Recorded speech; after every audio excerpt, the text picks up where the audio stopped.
Beauty and the Beast. Once upon a time, a merchant, leaving on a journey, asked his daughters what gifts they would like him to bring for them. His two eldest daughters asked for jewels, but the youngest, Beauty, asked only for a white rose. The jewels he found easily, but he had to return home without the rose, for it was winter and there were none to be found. While returning, a storm came upon him, and he lost his way, and at last he found himself at the gates of a big, seemingly deserted castle. Inside, he found a table laid with food for one and a bedchamber prepared as if it were for him. He could find no one to thank, but as he left the next morning, he spied a rose bush covered with beautiful white roses.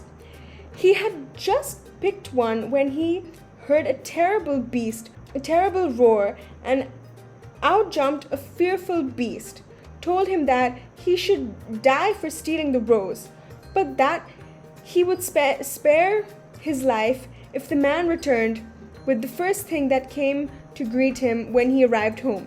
The merchant was dismayed when Beauty rushed to welcome him. He told her of the beast and said he would not take her there, but she knew that he must keep his promise. So sadly and fearfully they returned to the castle. The beast allowed Beauty's father to stay with her that night, but in the morning he had to leave. Though scared at first, Beauty found herself well looked after. She was given a beautiful room with roses outside the window and a wonderful mirror which showed her the things she most wished to see. She would often watch her father and sisters in the mirror, for the beast left her alone all day and only joined her for dinner.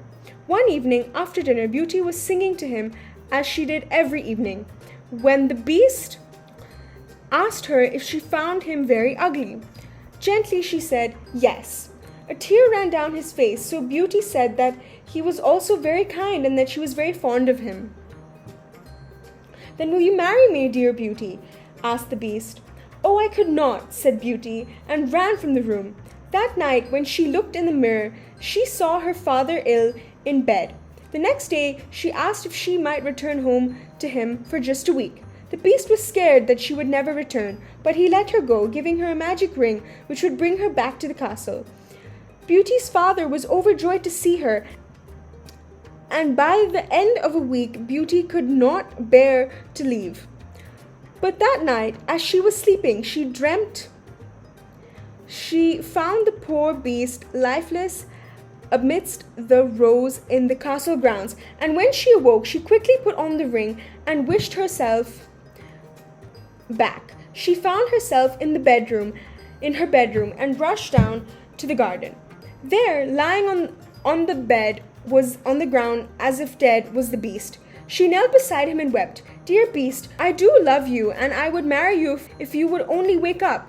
When she looked up, the beast had disappeared, and in his place stood a handsome young prince, who told her an evil witch had transformed him into an ugly beast, until a beautiful girl told him that she would marry him. Beauty and her beast were married. Her father came to join them in the castle, and they all lived happily ever after.